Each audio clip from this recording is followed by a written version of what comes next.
ওরা জান্নাতের ঘ্রাণও পাবে না। কি বলে ঠিক কিনা? আমার আমি সরাসরি সেখানে যাইতে চাই। হযরত হুসাইন রাদিয়াল্লাহু তাআলা আনহুমার সেই করুণ বিদারক ঘটনার দিকে, সেই কুফার দিকে আমি যাচ্ছি। রাসূলুল্লাহ সাল্লাল্লাহু আলাইহি ওয়াসাল্লাম তার আরেকটি ঘটনা হযরত উম্মে সালমা রাদিয়াল্লাহু তাআলা আনহা তিনি বলছেন, তিনি বর্ণনা করতেছেন, রাসূলুল্লাহ সাল্লাল্লাহু আলাইহি ওয়াসাল্লাম একদিন আমার হুজরা মুবারকের কাছে এসে তিনি বসে আছেন। হযরত হাসান এবং হুসাইন দুই ভাই তারা খেলাধুলা করছেন। এমন অবস্থায় নবীজি হাসানকে এবং হুসাইনকে বারবার আদর করছেন আর চুমু খাইতেছেন।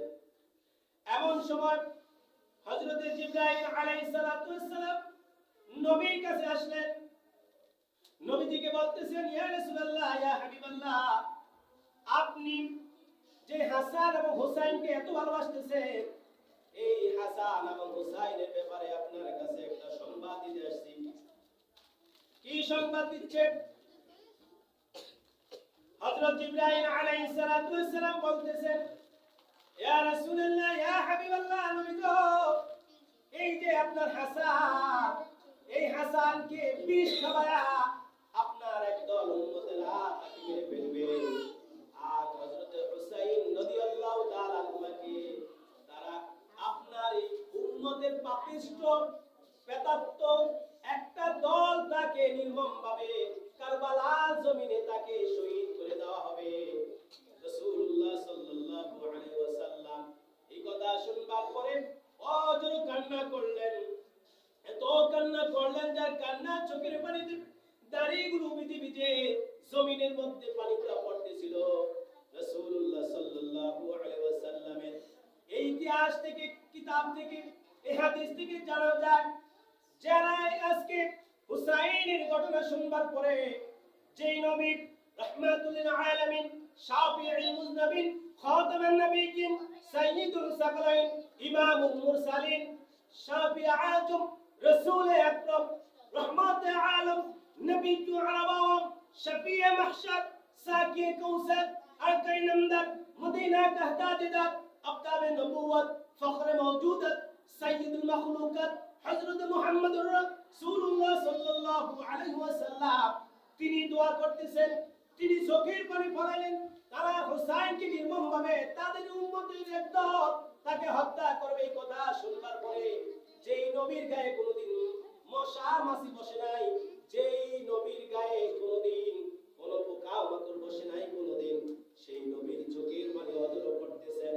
রাসূলুল্লাহ সাল্লাল্লাহু আলাইহি ওয়াসাল্লাম সেই দিন যে কান্না করেছিল ঘটনা শুনবার পরে, আজও যদি কোনো মুসলমান হুসাইন এবং হাসানের, বিশেষ করে হুসাইনের কারবালার ঘটনা শুনবার পরে, সেই নির্মম হত্যার ঘটনা শুনবার পরে যদি কোনো একজন উম্মত চোখের পানি ফেলে দেয়, তাহলে রাসূলুল্লাহ সাল্লাল্লাহু আলাইহি ওয়াসাল্লামের ওই চোখের পানির সাথে চোখের পানি আল্লাহ কবুল করে নেবে। সুবহানাল্লাহ। তাই নয়, রাসূলুল্লাহ সাল্লাল্লাহু আলাইহি ওয়াসাল্লামের ওই চোখের পানির সাথে যাদের চোখের পানি মিলে যাবে, রাসূলের সুন্নাত আদায় হবে। আর রাসূল সাল্লাল্লাহু আলাইহি ওয়াসাল্লাম বলেন, মান আহাব্বা সুন্নতি ফাকাদ আহাব্বানি ওয়া মান আহাব্বানি কানা মা'i ফিল জান্নাহ। যারা আমার সুন্নতকে ভালোবাসলো তারা আমি নবীকে ভালোবাসলো, আর যারা আমি নবীকে ভালোবাসলো তারা আমার সাথে জান্নাতে থাকবে। সুবহানাল্লাহ। তাহলে আজকে সেই হৃদয় বিদারক ঘটনা শুনবার পরে যদি কারো চোখের পানি নাও আসে, টলমল যদি করে, একটু কষ্ট যদিও হয়, তাহলে আমরা সেই রাসূলের ভালোবাসার মধ্যে আর ওই চোখের পানির মধ্যে শামিল হতে পারবো। কি বলে ঠিক কিনা? সম্মানিত সুধী, সেই রাসূলুল্লাহ সাল্লাল্লাহু আলাইহি ওয়াসাল্লাম সেই দিন দোয়া করেছিলেন, কারণ নির্মমভাবে হত্যা করবেন। যেহেতু হুসাইনের প্রতি রাসূলুল্লাহ সাল্লাল্লাহু আলাইহি ওয়াসাল্লামের অত্যন্ত ভালোবাসা এবং মহব্বত ছিল, কঠিন মহব্বত, যা কিতাবে লেখে রাসূলুল্লাহ সাল্লাল্লাহু আলাইহি ওয়াসাল্লামের হুসাইনের এই মুখমণ্ডলে এবং গোটা শরীরে অংশ বাদ ছিল না যে রাসূলুল্লাহ সাল্লাল্লাহু আলাইহি ওয়াসাল্লামের চুম্বক না করেছিল। সুবহানাল্লাহ। এত চুম্বন করেছিলেন সেই দিন রাসূলুল্লাহ সাল্লাল্লাহু আলাইহি ওয়াসাল্লাম হুসাইনকে এত ভালোবাসেন, এত চুম্বন দিয়েছিলেন, যা ইতিহাস নজিরবিহীন আর কোন আহলে বাইতকে বা কাউকে এত চুমু খান নাই, বলেন সুবহানাল্লাহ। হুসাইন ছিলেন খুব ছোট, যার কারণে হুসাইন রাদিয়াল্লাহু তাআলা আনহুমা সবসময় রাসূলুল্লাহ সাল্লাল্লাহু আলাইহি ওয়াসাল্লামের কাছে কাছে থাকতেন। সুবহানাল্লাহ বলেন। এটা আমার সেই দিন দোয়া করেছিলেন নবী, আল্লাহ তুমি আমার হুসাইনকে এই কারবালার ময়দানে কঠিন কঠিন মুহূর্তের সময় কঠিন ধৈর্য ধারণ করার মতো তৌফিক দিও।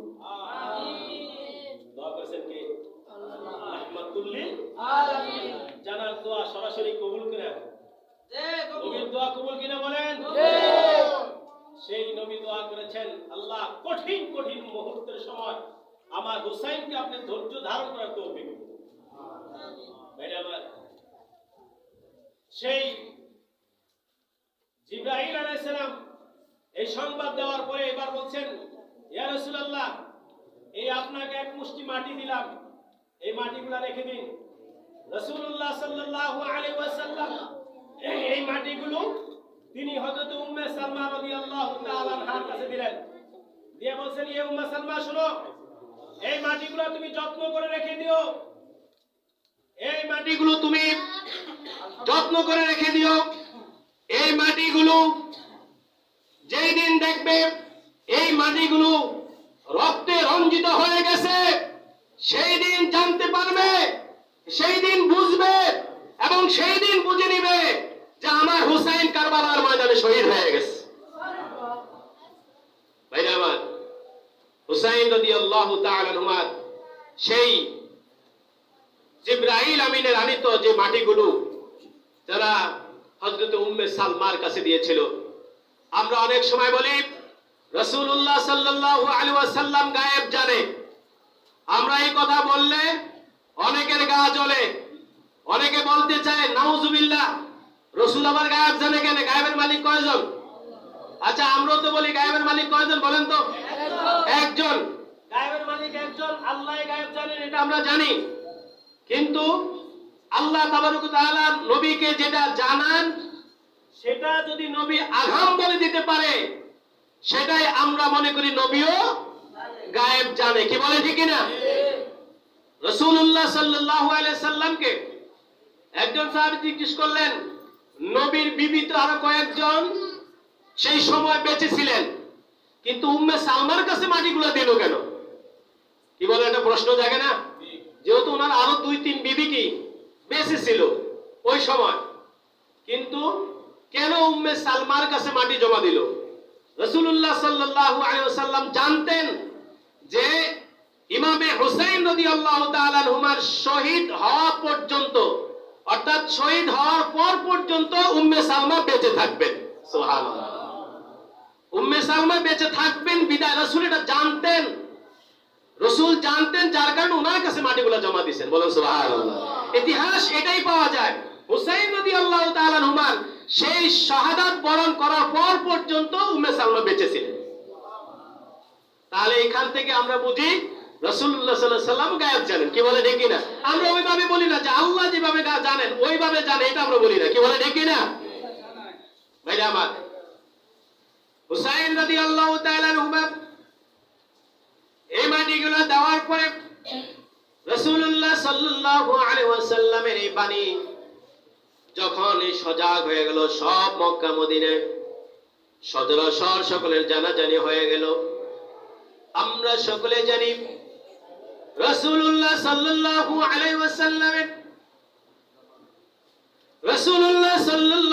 আলাইহি ওয়াসাল্লাম ইন্তিকালের পরে হযরতে আবু বকর সিদ্দিক রাদিয়াল্লাহু তাআলা আনহু তিনি এসেছেন খোলাফায়ে রাশিদিন হিসাবে। তিনি হচ্ছেন হযরতে আবু বকর সিদ্দিক, তিনি ইসলামের প্রথম খলিফা হিসেবে নিযুক্ত হলেন। তিনি 2 বছর ক্ষমতা শাসন করার পরে এরপরে হযরতে ওমর রাদিয়াল্লাহু তাআলা আনহু তিনি শাসন ব্যবস্থা আসলেন। তিনি ইসলামের দ্বিতীয় খলিফা হিসেবে নিযুক্ত হলেন। ইসলামের দ্বিতীয় খলিফা তিনি রাজত্ব করলেন 10 বছর। 10 বছর শাসন ব্যবস্থা করার পরে হযরতে ওমর রাদিয়াল্লাহু তাআলা আনহুর ইন্তেকাল হয়ে গেল। তেনার ইন্তেকালের পরে হযরত উসমান বিন আফফান রাদিয়াল্লাহু তাআলা আনহু তৃতীয় খলিফা হিসেবে নিযুক্ত হলেন।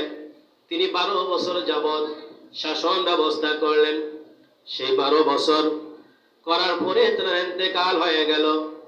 এবার হযরতে আলী কাররামাল্লাহু ওয়াজহু রাদিয়াল্লাহু তাআলা আনহু তিনি আসলেন, চতুর্থ খলিফা হিসেবে নিযুক্ত হলেন।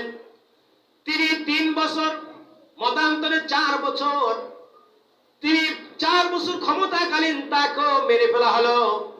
সেই মদিনায় গভর্নর থাকা অবস্থায় তারা হযরতে আলী কাররামাল্লাহু রাদিয়াল্লাহু তাআলা আনহুকে কুফাতে নিয়ে যাওয়া হলো।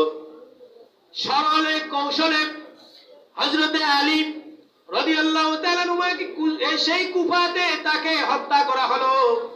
সেখানে অনেকদিন যাবত আর কোন শাসন ব্যবস্থা ছিল না। কিছুদিন পরে তারপরে হযরতে মুআবিয়া রাদিয়াল্লাহু তাআলা আনহু তিনি আসলেন খলিফা হিসেবে। তেনার খলিফা নিযুক্ত হওয়ার পরে প্রায় 50 বছর তিনি সেখানে শাসন ব্যবস্থা করেছেন, খলিফা হিসেবে নিযুক্ত ছিলেন। তেনার ইন্তেকাল হয় নাই। ওই যে বলেছিলাম, জোরপূর্বক ভাবে ক্ষমতা নেওয়ার জন্য এজিদ অর্থাৎ হযরতে মুআবিয়া রাদিয়াল্লাহু তাআলা আনহু তার সন্তান এজিদ তিনি তার বাবাকে কারাগারে আটকায়, একটা রুমের ভিতরে আটকায় রেখে 3 বছর আটকায় রেখা তারপরে তিনি শাসন ব্যবস্থা করলেন। আর সমাজের মানুষগুলাকে জানাইয়া দিলেন মুআবিয়া নাই, মুআবিয়া মারা গেছে। বলেন নাউযুবিল্লাহ। মুআবিয়া রাদিয়াল্লাহু তাআলা আনহু তখনও তিনি বেঁচে আছেন, অথচ তার লম্পট ছেলে এজিদ বলতেছে, সে ঘোষণা দিয়েছে যে মুআবিয়া নাই, মুআবিয়া মারা গেছে। এখন তার এই উত্তরসূরি হিসাবে আমি আছি। এখন আমার কথাই চলবে, আমার শাসন ব্যবস্থাই চলবে। কে বলছে? তারই সন্তান লম্পট এজিদ। কি বলে ঠিক কিনা? আরে কথা বলে ঠিক কিনা? আমরা কি এজিদের পক্ষে না বিপক্ষে? আমরা কি হুসাইনি মুসলমান নাকি এজিদি মুসলমান? আল্লাহ আমাদেরকে কবুল করেন। নারে তাকবীর। হয় না আওয়াজ আরো জোরে দিতে হবে। নারে তাকবীর। নারে রিসালাত। এই নামাজ। এজিদ যখন ক্ষমতায় বসলেন, এই যখন ঘোষণা দিয়ে দিল দামেস্কের শহরের ভিতরে, সে বলল যে হ্যাঁ এখন থেকে আমি শাসন ব্যবস্থা করব। তখন কারো কিছু মুরব্বী, বয়োজ্যেষ্ঠ কিছু মুরব্বী এবং অনেক ভালো ভালো মানুষ তখন তারা বেঁচে ছিলেন। তখন তারা চিন্তা করলো, হায়রে যে মুহাম্মদ সাল্লাল্লাহু আলাইহি সাল্লাম সিরিয়াল বা আবু বকর, হযরত ওমর, উসমান, আলী, মুআবিয়া এরা যেভাবে এই ইসলাম কায়েম করেছে, রক্ত ঝরাইছেন, এই ইসলামের জন্য তারা জান দিয়েছেন, প্রাণ দিয়েছেন। এই হযরতে ওমর থেকে শুরু করে হযরত